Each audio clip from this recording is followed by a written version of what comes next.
For this video, we're going to look at factoring the polynomial x to the third minus 3x squared plus 4x minus 12. And the strategy we're going to use to factor this polynomial is factor by grouping. And you may not always be told that you're going to use the strategy factor by grouping, but you can generally tell that that's what you want to use if you have 4 terms in your polynomial, x to the third being the highest power.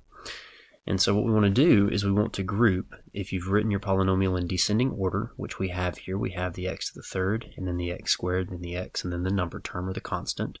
When it's written in descending order, you typically want to group your first 2 terms together, and you want to group your second 2 terms together.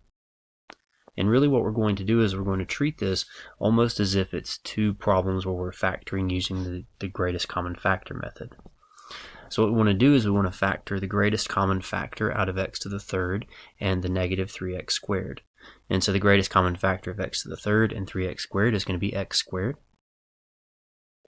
And so we factor that out of the first 2 items, and when you take an x squared, when you divide it away or factor it out of the first 2 items, what's left over is x minus 3.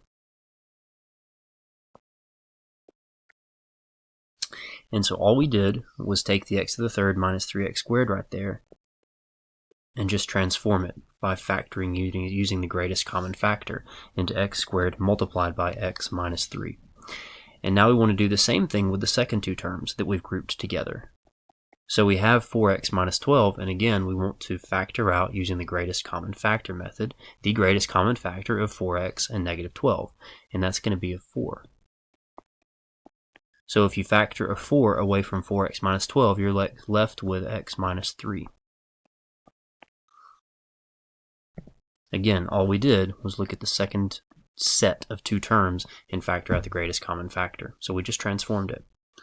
So there's the first step done. We grouped everything and we factored out of each group the greatest common factor. So the next thing we want to do is we want to keep going. There's more that can be done.